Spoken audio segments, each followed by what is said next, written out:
안녕하세요. 제가 심심할 때마다 여기 사연을 듣는데 그때마다 드는 생각은 세상엔 별의별 사람들이 다 있고 믿기지 않는 사건들이 많다는 것입니다. 결혼 전에는 지극히 평범하게만 살아온 저로서는 이해하지 못할 사연들이 정말 많았어요. 그러나 최근에 저에게도 기가 막히고 코가 막힐 만한 사연이 하나 있어서 조심스럽게 저의 이야기를 한번 해볼까 합니다. 저는 경기도에 거주하는 30대 기혼 여성입니다. 어린 시절 저의 집은 정말 화목했습니다. 부모님은 제 앞에서 한 번도 큰 소리로 싸우지 않으셨어요. 가족끼리 문제가 생기면 항상 대화로 해결하셨고 어린 저의 의견도 무시하지 않고 항상 존중해 주셨습니다. 이렇게 부모님의 사랑을 듬뿍 받고 자라서인지 저는 마음속에 그늘 하나 없이 성적이 우수하고 교우 관계도 좋은 즐거운 학창 시절을 보냈어요. 고등학교 졸업 후 수도권 4년제 대학교에 입학하였습니다. 대학교에서는 고등학교 때만큼 좋은 성적은 얻지 못했지만 활발한 동아리 활동과 봉사활동, 해외여행 등으로 다양한 경험을 쌓았어요. 이러한 경험이 자양분이 되어 꽤 좋은 중견기업에 초봉치고는 꽤 높은 연봉을 받고 입사를 하게 되었답니다. 회사 생활은 학교 생활과는 너무 달랐어요. 저는 제가 긍정적이고 뭐든 잘할 수 있는 사람이라고 생각했는데 생각보다 저는 너무 작고 여린 사람이더군요. 제가 입사한 지 3달이 되었을 때 어이없는 실수로 팀장님한테 크게 혼이 났었어요. 저 자신도 제 실수가 용납되지 않아서 자존감이 바닥을 치고 있는데 같은 부서의 남자 대리님이 오늘 퇴근 후 저에게 저녁을 사겠다고 하시더라고요.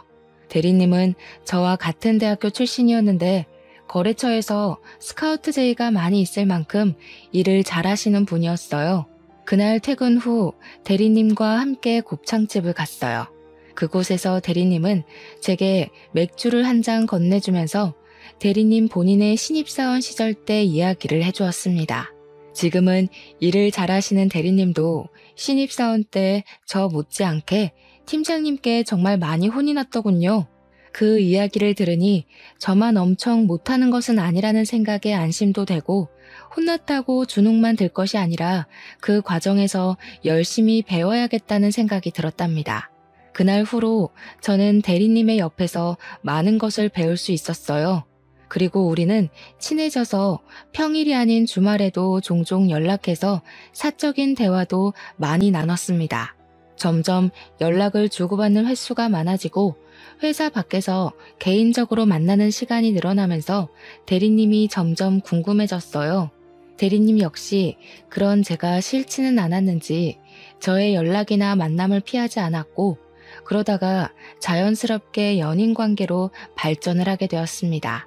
그 뒤로 우리의 사이는 점점 더 깊어져서 지금은 이도진 대리님이 아닌 제 남편 이도진이 되었답니다.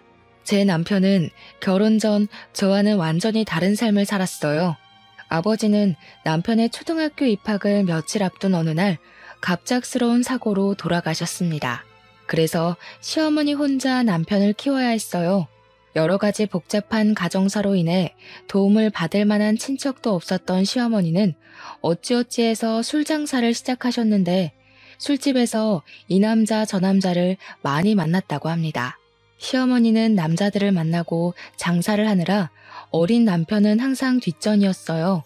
남편은 소풍 때 싸는 도시락도 시어머니가 아닌 술집 이모들이 챙겨주었고 학부모 참관 수업 때도 시어머니가 아닌 술집 이모들이 오셨다고 해요. 그 밖에 학교 행사로 부모님들이 오셔야 하는 날이면 화려하고 반짝이는 옷을 입은 술집 이모들이 오셔서 남편은 정말 부끄러웠다고 합니다. 한 번은 남편이 초등학교 때 독감에 걸려서 정말 죽을 듯이 많이 아팠다고 해요. 자식이 아프면 부모가 병원에 데려가는 것은 당연한 일이잖아요? 하지만 그때도 시어머니는 술을 먹고 남자 만나느라 바빠서 술집 이모들이 병원에 데리고 가서 주사 맞히고 약도 먹여주었대요. 이뿐만이 아니라 시어머니는 이제 10살밖에 되지 않은 남편에게 내가 너 때문에 시집을 못 간다고 하며 구박하고 때렸다고 합니다. 그러다가 중고등학교가 되어 혼자서도 잘 다닐 수 있는 나이가 되었을 때부터는 아예 시어머니가 남편에 관한 관심을 끄고 살았대요. 하루는 이런 집이 너무 싫어서 친구네 집에서 외박하고 왔는데 시어머니는 남편이 집에 없는 줄도 몰랐다고 하더라고요. 이렇게 남편은 어머니의 사랑을 하나도 받지 못하고 자랐지만 그래도 나쁜 길로 새지 않고 똑부러지게 잘 자랐어요. 고등학교를 졸업 후 대학교 갈 때도 자신의 성적보다 낮춰서 전액 장학금을 받고 입학했답니다. 대학교에서도 생활비 한 푼 주지 않아서 식당, 주유소, 과외 등 모든 분야의 아르바이트를 했다고 해요. 남편은 20살 이후로는 시어머니께 용돈은 고사하고 따뜻한 밥상조차도 받아본 적이 없었답니다. 그렇게 자라서 그런지 남편은 시어머니에 대한 정이 하나도 없어요. 남편과 어머니는 서로 연락도 잘하지 않고 남남처럼 지냈습니다. 그래서 저는 남들이 흔히 말하는 시부모로 인한 스트레스는 모르고 살았어요. 그저 저와 남편 둘이서만 아주 행복한 신혼생활을 보냈죠. 다만 한 가지 문제점이 있다면 우리 둘 다 아기를 빨리 가지고 싶었는데 임신이 잘 되지 않았습니다. 병원에서 검사를 해보니 몸에 별다른 이상은 없는데 스트레스를 받거나 피곤하면 임신이 잘 되지 않을 수 있다고 했어요.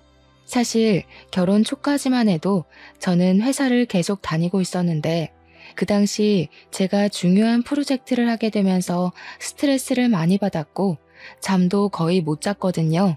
아마 그래서 아기가 생기지 않았던 것 같습니다.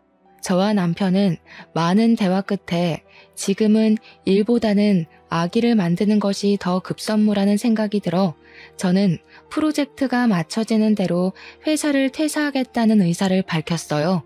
다행히 복지가 좋은 회사라 그런지 사람이 바로 구해져서 2주일 동안 인수인계 후 회사를 관둘 수가 있었습니다. 그 뒤로는 필라테스를 하며 건강한 몸을 만들기 위해 노력하며 살았어요. 저와 남편이 아기를 기다리며 지내던 어느 날이었어요. 회사를 다녀온 남편이 시어머니가 새로운 남자분을 만나 결혼을 한다는 것입니다.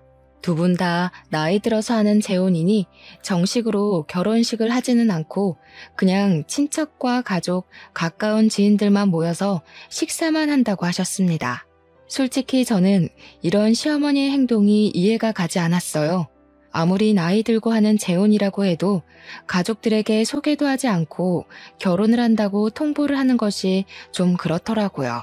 이런 부분에 대해 남편에게 이야기했더니 남편은 원래 어머니랑 거의 대화를 하지 않고 살았다면서 그냥 원래 이렇게 남남처럼 살아왔으니 이해해달라고 했습니다. 저는 내심 제게 시아버지라는 존재가 생긴 것에 대해 기대가 되었어요. 흔히들 며느리 사랑은 시아버지라고 하잖아요. 제 주변에 시아버지의 사랑을 듬뿍 받는 친구들이 꽤 있었거든요. 그리고 어릴 때 제가 엄마한테 크게 혼이 났을 때마다 저를 달래주고 엄마는 절대 허락하지 않은 불량식품을 사주셨던 분이 바로 아빠이셨어요. 저는 이런 우리 아빠의 모습을 생각하며 시아버지가 생긴 것이 뭔가 제 편이 생긴 것처럼 정말 좋았답니다. 처음에는요. 시간이 흘러 시아버지를 처음 뵙기로 약속한 날이 되었어요. 시아버지는 군인 간부 출신이시라 그런지 자기 관리도 엄청 철저하신 것 같았고 몸도 아주 건강해 보이셨습니다.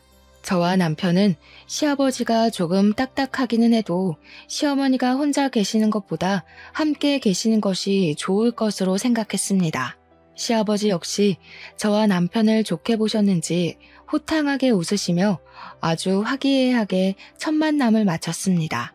시아버지를 처음 뵙고 나서 한 달이 지났어요. 시아버지는 아들 부부가 어떻게 사는지 궁금하다고 한번 오시겠다고 하셨습니다. 저 역시 시아버지한테 우리 집을 보여드리는 것이 맞는 것 같아서 주말에 오시라고 했어요. 그리고 주말이 되어 시아버지와 시어머니가 함께 오셨습니다. 결혼식 식사 자리에서는 잘 몰랐는데 두 분이 나란히 서 계시니 정말 잘 어울리더라고요. 시아버지는 집에 오시더니 집이 너무 좋다고 칭찬을 하셨습니다. 사실 이 집은 결혼하기 전에 제 아빠가 로또에 당첨이 돼서 그 당첨금으로 장만해줬던 집이었어요. 남편과 결혼할 당시 신혼집을 구해야 하는데 저희가 가진 자금으로 마음에 쏙 드는 집을 구할 수가 없었습니다. 시어머니는 절대 지원을 해주지 않겠다고 하시고 친정 부모님께 도움을 받으려면 받을 수도 있었지만 저희는 우리의 힘으로 시작을 해보고 싶었어요. 그래서 그냥 제가 살던 집을 리모델링하고 이곳에서 신혼을 시작했죠. 지금 이 집이 회사 친정과도 가깝고 대형마트, 병원은 물론 각종 편의시설도 다 주변에 있어서 위치상으로는 최적이었거든요. 아파트가 구축인 것이 단점이라면 단점이지만 내부를 다 뜯어고치니 새집 같았습니다. 게다가 방은 3개나 되고 화장실도 2개나 있고 여름에는 시원하고 겨울에는 따뜻하답니다. 시아버지는 시어머니가 정기적으로 다니는 병원과도 가깝고 맡으며 뭐가 다 있다면서 너무 좋다고 칭찬을 계속하셨습니다. 저는 시아버지와 대화를 나누다가 점심시간이 되어 식사 준비를 했어요. 집에서 모든 실력을 다 발휘하고 싶었으나 사실 제가 요리를 잘하는 편은 아니라서 메인 요리만 제가 하고 밑반찬은 반찬 가게에서 주문해서 음식을 차렸습니다. 시아버지는 제 상을 보더니 며느리 밥상을 다 받아봐서 좋다면서 이거를 다 제가 준비한 거냐고 물으셨어요. 저는 솔직하게 밑반찬만 반찬 가게에서 샀다고 말씀드렸습니다. 그럼 시애비를 처음 보는 자리인데 직접 음식을 만든 게 아니라 반찬 가게에서 주문해서 한 거야? 직접 한 것도 아니고 조금 실망이구나. 다음부터는 음식 직접 하도록 해라. 아니다. 아까 오는 길에 보니까 이 앞에 요리학원이 있던데 내가 등록해 줄 테니 가서 음식 좀 배워. 요새는 집에서 밥 많이 안 먹어서 차라리 반찬 가게에서 사는 게 더 비용도 저렴하고 이득이에요. 그리고 이 사람도 집에서 이것저것 하고 있어서 요리 배울 시간 없습니다. 시아버지는 제게 실망한 표정을 지으며 요리를 잘하지 못하면 배우라고 하셨어요. 남편은 요리학원에 다닐 시간 없다고 이야기해 주었지만 저는 솔직히 요리에 관심은 있는데 손맛이 없어서 한번 배워보고는 싶었습니다. 그래서 시아버지한테 요리를 배워볼 테니 요리학원을 등록해달라고 했어요. 지금 생각해보면 그때 괜히 이런 말을 해서는 안 되는 거였는데 눈치가 없던 저는 요리학원을 등록해주신 시아버지께 너무 감사하며 이런 게 바로 며느리 사랑이라고만 생각했었네요. 그리고 며칠이 지났어요. 요리학원을 마치고 집에 가는데 시아버지가 저한테 전화해서는 자신에게 아들과 며느리가 생겼으니 함께 정을 나누며 살고 싶다고 하셨습니다. 솔직히 남편이 시어머니와 돈독한 정이 있는 것도 아니고 시아버지는 이제 막 안 사이인데 같이 살면 얼마나 불편하겠어요. 게다가 저는 아기를 준비한다고 집에서 쉬고 있는데 만약에 같이 살면 저는 시부모님과 하루 24시간 내내 붙어 있어야 했습니다. 우리 부모님도 아니고 시부모님과 온종일 같이 있을 생각하니 정말 생각만 해도 숨이 턱턱 막히더라고요. 일단 남편과 이야기를 해보겠다고 하고 전화를 끊었습니다. 그리고 그날 저녁 퇴근한 남편에게 시아버지가 같이 살고 싶다고 하시는데 남편은 어떻게 생각하는지 물어봤어요. 남편 역시 저와 같은 말을 하더라고요. 우리는 시부모님과 절대 같이 살지 못한다고 하고 시아버지는 그 뒤로도 종종 우리와 같이 살고 싶다고 하셨습니다. 하루는 주말에 남편과 집에 있는데 시아버지한테 전화가 왔어요. 지금 접촉사고가 나서 병원에 입원해 있다는 것이 아니겠어요? 우리는 깜짝 놀라 시아버지가 알려주신 병원으로 달려갔습니다. 그런데 시아버지와 시어머니는 병원복만 입었지 아주 잘 걸어 다니시고 멀쩡해 보이셨어요. 상황을 들어보니 경차가 뒤에서 살짝 박았는데 지금은 아픈 것은 없지만 교통사고 후유증이 있을 수도 있어서 이참에 검사를 다 해보겠다고 입원해 계셨던 것이었습니다. 저와 남편은 큰 사고가 아니라서 정말 다행으로 생각했어요. 그리고 주말이 지나 월요일이 되었습니다. 남편은 출근하고 저는 혹시나 하는 마음에 시부모님이 입원해 계시는 병원에 갔어요. 병원에 도착하니 부모님은 각종 검사를 하고 계셨는데 아주 건강하셨고 그냥 근육이 놀란 정도라서 별일 없으면 일주일 후에 퇴원해도 되겠다고 했어요. 그 후 일주일 동안 저는 집에서 병원을 왔다 갔다 하며 시부모님 상태를 확인했는데 병원 밥도 잘 드시고 두 분이 산책도 자주 하시며 아주 건강해 보이셨습니다. 다행히 별탈 없이 일주일 후에 두 분은 퇴원했고 그날이 주말이라 남편과 저는 시부모님을 모시고 일단 우리 집에 왔습니다. 그런데 시아버지가 노인네 둘이서만 집에 있으면 언제 또 어떻게 아플지 모르니 이 집에서 당분간 있겠다고 하시는 게 아니겠어요? 그러면서 병원에서는 멀쩡해 보였는데 갑자기 허리와 다리가 아프고 온몸이 다 쑤신다고 하시는 겁니다. 저는 솔직히 정말 싫었지만 그래도 나이 드신 분이 이러시는데 지금 당장 나가라고 할 순 없잖아요. 그래서 저와 남편은 마지못해 며칠만 집에 계시라고 했습니다. 그 뒤로 우리는 시부모님을 모시고 아주 불편한 생활을 시작했어요. 시아버지는 오랜 세월 군인 간부로 생활해서인지 직접 하는 것보다는 명령하는 것이 익숙하시고 뭐든 칼같이 해야 했습니다. 일단 매일 6시면 TV와 온 집안에 불을 켜며 가족들을 모두 다 기상시켰어요. 삼시세끼 식사는 기본이고 식사 때마다 새 밥에 새 반찬에 각 끓인 국이 필요했습니다. 솔직히 저 혼자 있으면 그냥 대충 라면이나 비빔면을 먹을 수도 있었지만 시부모님이 계시니 그러지 못하겠더라고요. 제가 너무 힘들어서 반찬 가게에서 사오기라도 하는 날에는 시아버지 본인이 요리학원도 등록해줬는데 아직도 음식을 못하냐면서 불호령이 떨어졌어요. 간이 조금이라도 맞지 않으면 짜다, 싱겁다는 이유로 다시 음식을 해오라고 하셨습니다. 저는 그 덕에 밥을 제때 함께 먹을 수가 없었답니다. 그리고 평소에도 물을 드시고 싶으면 직접 부엌에 가서 물을 드시면 되잖아요. 시아버지는 꼭 물을 가져오라고 시키셨습니다. 하루는 너무 짜증이 나서 제가 못 들은 척하고 그냥 있었거든요. 그랬더니 정말 5분이든 10분이든 끝까지 떠오라고 하셨습니다. 또 엄청 깔끔을 엄청 떨어서 매일 청소를 하지 않으면 난리가 났어요. 게다가 일주일에 한 번씩은 흰 장갑 끼고 냉장고 위나 서랍장 뒤를 훑으셨는데 그때 먼지가 나오면 잔소리 폭탄이 떨어졌습니다. 이런 먼지를 누가 다 먹냐며 우리가 생활하면서 다 먹는 거라고 하시면서요. 그리고 뭔가 성질이 날 때는 꼭 거실 서랍을 한 번씩 다 뒤집어서 정리를 시키셨습니다. 신발과 수건도 무조건 정확한 각오로 정리되어 있어야 했죠. 조금이라도 흐트러진다면 사람이 정신 상태가 글러먹었다면서 잔소리를 그렇게 해댔죠. 그런다고 시아버지가 하는 것도 아니에요. 무조건 제가 다 해야 했죠. 만약에 하지 않는다면 온종일 쫓아다니면서 잔소리를 하셨답니다. 이런 생활이 너무 답답해서 남편이 출근과 동시에 집을 나가려고도 했고 회사를 다시 구하려고 했지만 갓 결혼하고 임신 준비 중인 저를 채용하려는 회사가 없더라고요. 그런다고 매번 나가 있자니 돈도 돈이었고 마땅히 갈 곳도 없었습니다. 친정에 가 있을까도 생각했지만 매일 가면 부모님이 걱정하실까봐 그러지도 못했네요.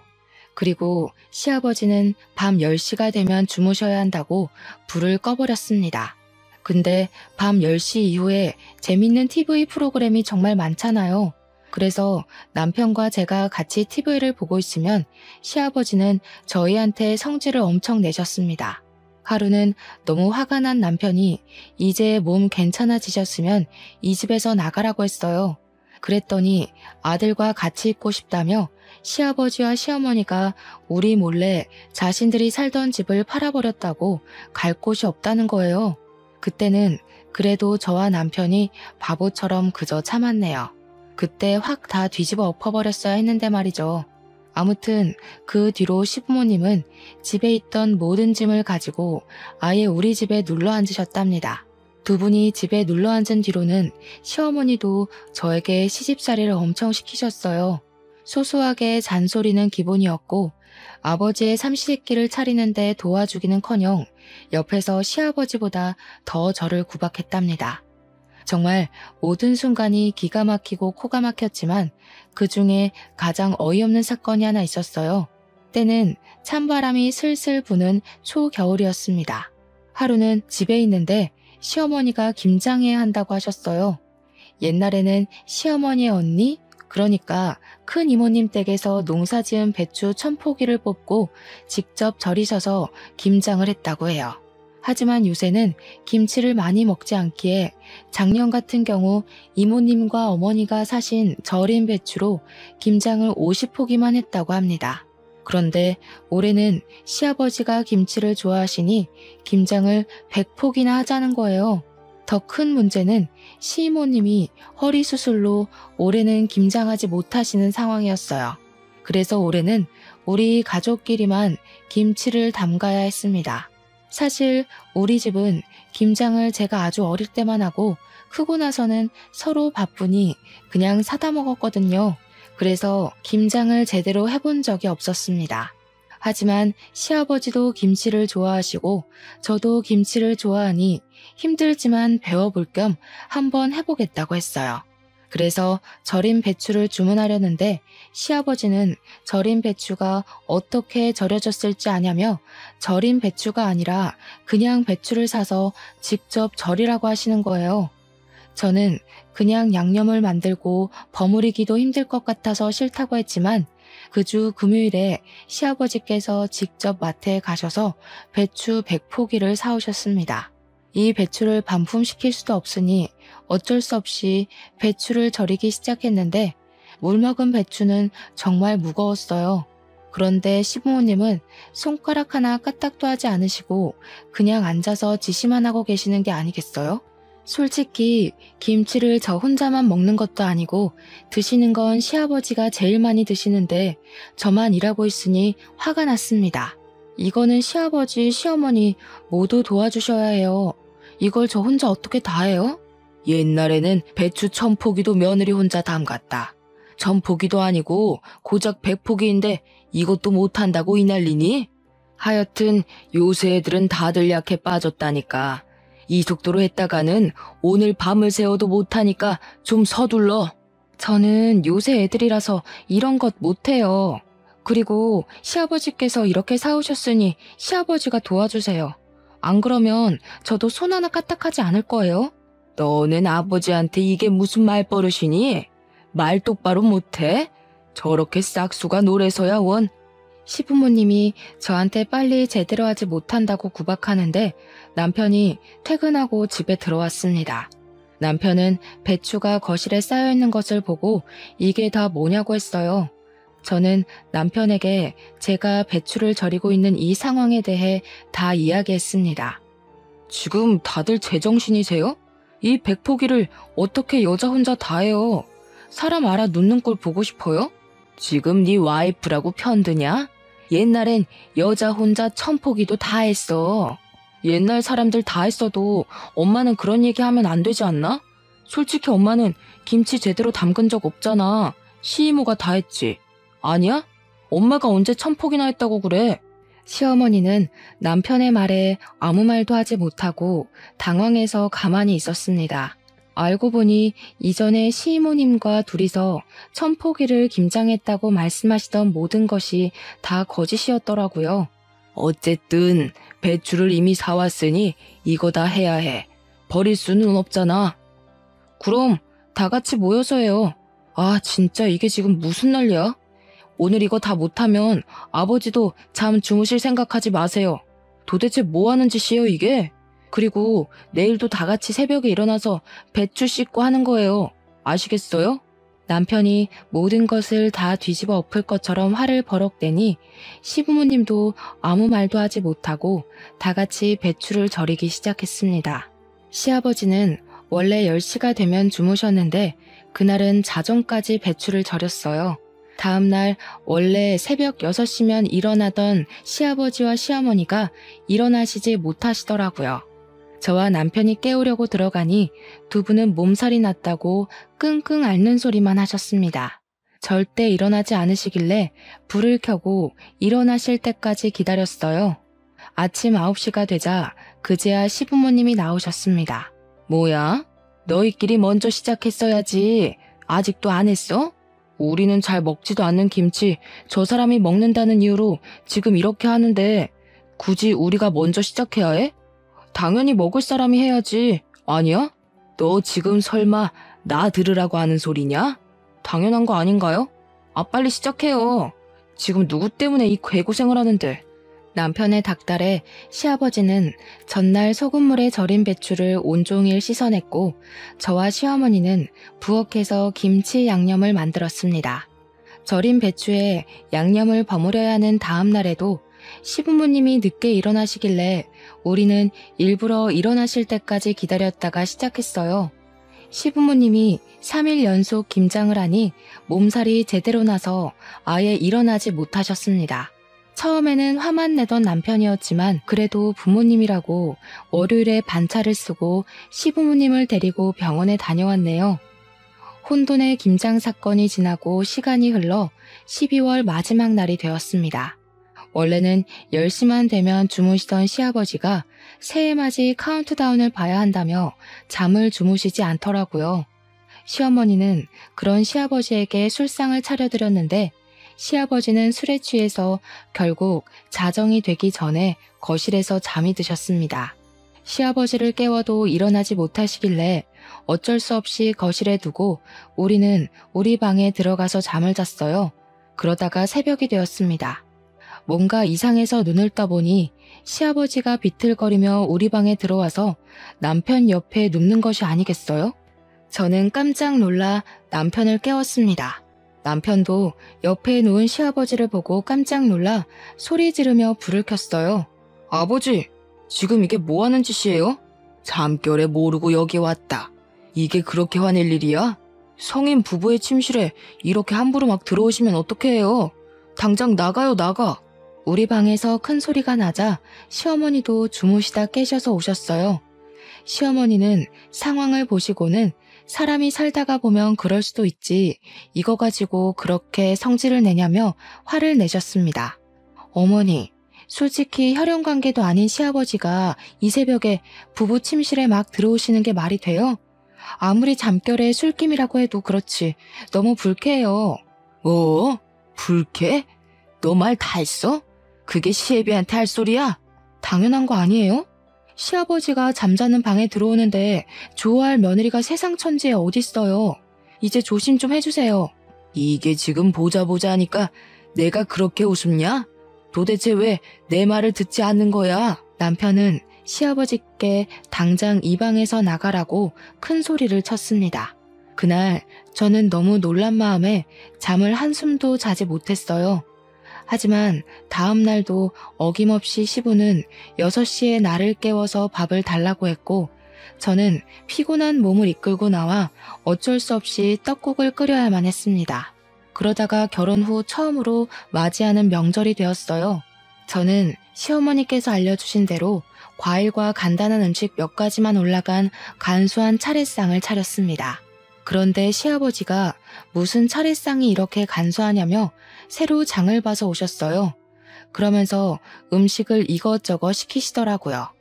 시아버지가 시키신 음식을 다 하려면 지금부터 밤을 새워도 시간이 부족한 상황이었어요.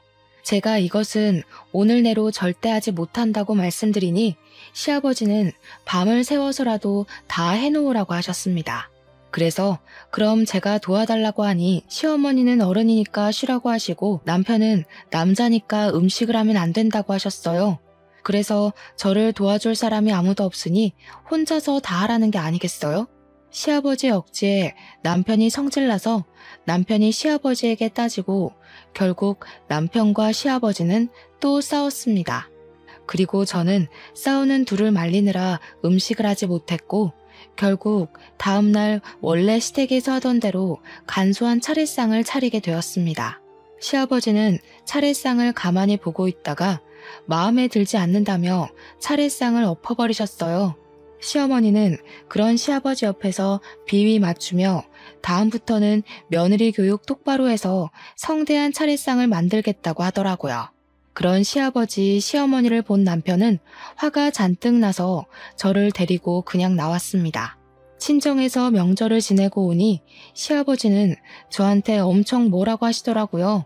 너는 이 시아비랑 처음으로 지내는 명절인데 홀라당 친정에 가버리냐? 너네 부모님이 그렇게 가르치디? 원래 여자는 명절 때 친정에 가면 안 되는 거야. 알겠어? 2번 다시는 이런 짓 하면 가만 안 둔다. 당신이 가만 안 두면 어찌할 건데? 다시는 이 사람한테 아무 소리 하지 마요. 한 번만 더 이딴 식으로 부당하게 집안일 시키고 잔소리하면 당신들 용돈 다 끊어버리고 쫓아내버릴 거야. 알겠어? 이 녀석이 여자한테 홀려서 정신 나갔나? 어른한테 말 똑바로 못해? 그리고 며느리 너 아버지 말씀 잘 새겨들어. 어디서 명절 때 여자가 친정을 가려고 그래? 한 번만 더 친정에 가려고 했다가는 나한테 쫓겨날 줄 알아. 제가 이 집에서 왜 쫓겨납니까? 이 집의 주인은 어머니가 아니라 접니다. 저희가 마음에 안 드시면 부모님이 나가세요.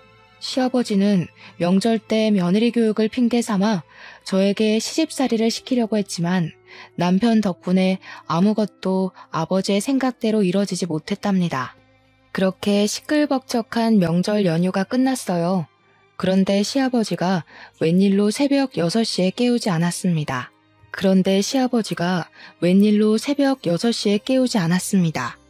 남편과 저는 시아버지가 오시고 나서 처음으로 아침 7시 반까지 푹 잠을 잘 수가 있었어요. 남편이 출근 준비를 할 때도 밥 달라는 소리도 하지 않고 가만히 계셨습니다. 하지만 남편이 출근하니 그때부터 밥해라, 청소해라 등의 잔소리를 하시기 시작하더라고요. 네 남편이 없을 때는 내가 왕이야. 넌 며느리니까 서열이 가장 미치고. 그니까 무조건 내 말에 절대 복종해야 해. 알겠어? 빨리 청소하고 정리하고 해라. 여기 서랍장은 이게 뭐니? 이거 다 정리 똑바로 해. 알았어? 정리 다 하기 전에는 쉴 생각 마라. 여기 서랍을 다 뒤집어 엎으시면 어떡해 해요. 그리고 며느리라고 무조건 절대 복종은 아니죠. 이 년이 지금 어디 앞이라고 큰 소리야. 그만하지 못해? 며느리는 원래 종년이야. 저는 남편이 가자마자 시부모의 잔소리와 구박을 들어야 했습니다. 그냥 이 집을 나가버릴까 생각하고 있는데 남편이 들어오더라고요. 내가 이러고 있을 줄 알았어. 근처에 볼 일 있어서 잠깐 들렸는데 역시나군요. 여보, 이 사람들 말 듣지 말고 방에서 할 말 있어. 잠깐만 와봐. 야, 이 사람들이라니. 그게 애미한테 할 소리야? 저게 여자 잘못 만나서 홀려서 정신을 못 차려요. 남편은 저를 방으로 끌고 들어갔습니다. 그러더니 남편은 우리 집 근처 신도시에 청약을 넣었는데 당첨이 돼서 조만간에 이사 가야 한다고 하는 거예요. 저는 설마 시부모님과 함께 가야 하냐고 물었어요. 남편은 당연히 그러지 않을 것이고 우리 둘이서만 가겠다고 하더라고요. 하지만 시부모님은 절대 나갈 생각이 없는데 어떻게 할 것이냐고 했더니 남편은 다 자기에게 계획이 있다고 하며 일단 청약 당첨된 것을 절대 이야기하지 말라고 했습니다. 남편은 다시 회사로 나가고 저는 방에서 혼자 쉬고 있는데 시부모님이 방에 들어오셨어요. 아까 둘이서 무슨 얘기를 그리 소곤소곤 했냐길래 저는 남편이 시킨 대로 아무 말도 하지 않았습니다. 시부모님은 답답해서 팔짝 뛰는데 이제 이 두 사람을 보지 않아도 된다는 생각에 너무 좋아서 웃음이 막 났답니다. 그리고 2월이 되었어요. 2월에는 시아버지의 생신이 있었답니다. 남편은 시아버지의 생신을 맞이해서 모든 가족을 한자리에 모았어요. 결혼하고 처음으로 맞이하는 아버지 생신이니 선물을 하나 준비했어요. 타이완으로 5박 6일 패키지 여행을 예약하려고 해요. 저는 회사에 나가야 해서 우리는 한국에 있을 테니 두 분만 신혼여행이라 생각하시고 다녀오세요. 그래도 우리 결혼하고 첫 생일인데 며느리 생일상은 받아봐야 하지 않겠니? 그니까 내 생일은 지나고 날짜 정해라. 무슨 생일상 안 받으면 난리 나세요? 그놈의 밥 타령은? 이놈아, 한국인은 밥심으로 살아. 그리고 엄연히 첫 생일인데 당연히 며느리 손으로 직접 끓인 미역국이 있는 생일상을 받아야 하지 않겠니? 나는 생일에 구절판, 갈비찜, 잡채는 꼭 있어야 한다. 알겠지? 결국 여행 날짜는 시아버지의 생신 이후로 잡았습니다. 시아버지의 생신날 마음 같아서는 미역국만 달랑 해드리고 싶었으나 남편이 그래도 첫 생일이니 해드리라고 하며 저에게 고생이 많다고 현금 100만 원을 주었어요. 저는 그런 남편의 마음이 참 고마웠습니다. 그리고 생신날 새벽부터 일어나서 구절판, 갈비찜, 잡채에 미역국을 했어요. 솔직히 이 정도도 진수성찬이라고 생각했는데 시아버지는 자기가 말한 것만 딱 차렸다며 뭐라고 하셨습니다. 저는 새벽부터 일어나서 준비했는데 제 노력은 알아주지도 않고 오히려 부족하다고 타박하니 정말 기분이 좋지 않았어요. 그래도 시아버지의 생신인 좋은 날인데 그런 날을 망치고 싶지 않아서 그냥 꾹 참았네요. 그리고 일주일이 지났습니다. 이날은 시부모님의 여행날이었고 시부모님은 아주 신이 나셔서 공항으로 떠났습니다. 우리는 두 분이 떠나자마자 바로 포장이사를 불러 그 집을 떠나 청약 당첨된 신도시로 이사를 가버렸답니다. 그리고 원래 살던 집에는 새로운 주인이 왔어요. 며칠 동안 이삿짐을 정리하며 정신없이 보냈습니다. 그리고 시간이 흘러 시부모님이 여행을 마치고 돌아오기로 한 날 저와 남편이 함께 집에 있는데 시아버지한테 전화가 왔어요. 야, 지금 너네 이게 뭐 하는 짓이야? 우리 여행을 보내고 집을 팔아버려? 죄송하지만 이제는 그쪽하고는 더는 같이 못 살겠네요. 솔직히 제가 그쪽의 진짜 며느리는 아니잖아요. 그리고 집이 무슨 군대도 아니고 군대처럼 하나하나 다 명령하고 지시하고 간섭하고 너무 힘들었다고요. 그런다고 어른들을 여행 보내놓고 감히 니들끼리 이사를 가? 너네 지금 어디야? 당장 못 와? 제가 오죽하면 이러겠어요, 오죽하면. 정말 답답해서 살 수가 없어요. 저는 이제 죽었다 깨어나도 두 분 못 모시고 살아요. 시아버지와 시어머니는 당장 오라고 소리를 고래고래 지르면서 난리가 났습니다.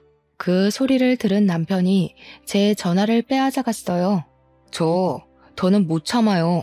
엄마는 저 어릴 때부터 그놈의 남자의 술에 빠져서 날 쳐다보지도 않고 나이 먹고 결혼한 사람은 자기가 왕이라도 되는 양 이래라 저래라 간섭하면서 제멋대로 행동하고 그게 지금 어른들한테 할 소리야? 내가 너 그렇게 가르쳤어? 이게 여우 같은 년한테 홀려서는 전현 저거 나중엔 내 아들 간 빼먹는 거 아닌지 몰라? 말 가려서 해. 그리고 엄마가 날 언제 가르치기나 했어? 남자한테 빠져서 이 남자 저 남자 만나느라 바빴잖아. 그쪽들 짐은 이삿짐 센터에 맡겨놨으니까 알아서 찾아가세요. 이제 전화 끊습니다. 남편은 전화 그렇게 끊어버리고 시아버지 시어머니 번호를 차단해버렸습니다. 그리고 다음날, 그날은 토요일이었어요. 남편이 잠깐 마트에 가고 집에 저 혼자 있는데 누가 문을 3개 두드리더라고요. 보니까 시부모님이 어떻게 알고 우리 집에 오신 거예요. 시아버지는 여기에서 사는 거 다 안다며 나오라고 소리를 치셨는데 하도 시끄럽게 하셔서 어쩔 수 없이 일단 문을 열었습니다. 문을 열자마자 시부모님이 집에 막 들어오시더라고요. 야, 너네는 어른에 대한 공경 예의 따위는 몰라? 어떻게 사람들이 그래? 아버님이야말로 너무하신 거 아니에요? 막말로 늦은 나이에 아들과 며느리를 얻었으면 어른답게 행동을 하셔야죠. 하나하나 간섭하고 따지고 제대로 하지 못하면 구박하고 그저 받기만을 원하시고 저는 그런 분을 제 아버지로 못 모시겠어요. 이 인연이 말하는 꼬락선이 좀 봐. 뚫린 입이라고 막 뺐네. 이게 지금 네 시아버지한테 할 소리니? 뭘 잘했다고 큰 소리야? 솔직히 이분이 정말 제 시아버지세요? 아니잖아요. 그저 어머니의 남편일 뿐이지 제 시아버지는 아니라고요. 그리고 어머니도 너무하세요. 그동안 제가 시아버지한테 구박당하고 매일 집안일 할 동안 어머니는 뭐 하셨어요? 옆에서 그저 시부 말 잘 들어라, 며느리는 이래야 한다. 그러는 어머니는 며느리 시절 때 그렇게 하셨나요? 내가 시부모님과 한창 싸우고 있는데 남편이 마트에서 돌아왔습니다. 남편은 집에 계신 시부모님을 보고 깜짝 놀라며 이 집은 어떻게 하셨냐고 물었습니다. 썩을 놈, 어떻게 어른들을 그렇게 내쫓을 생각을 해? 당연히 아들이면 모시고 살아야지. 나는 뭐 핏줄도 아니니 그렇다 치고 네 엄마는 잘 모셔야 하지 않겠어? 널 그래도 이 정도로 키워놨는데 말이야. 저는 솔직히 말해서 엄마 손에서 크지 않았어요. 저는 술집 이모들 손에 컸지 엄마의 도움, 보살핌 한 번 받은 적 없다고요. 제가 아팠을 때 병원에 데려간 사람도 엄마가 아니라 술집 이모들이었어요. 오히려 맨날 엄마는 어린 저한테 너 때문에 새로 시집 못 간다고 구박하고 이유 없이 때렸다고요. 그런 엄마를 내가 지금 꼭 모셔야 해요? 난 못해. 다들 이 집에서 나가요. 엄마가 죽든 말든 난 신경을 안 쓸 테니까 다시는 찾아오지 마요. 한 번만 더 오면 그대로 해외로 떠버릴 테니까 그렇게 아세요.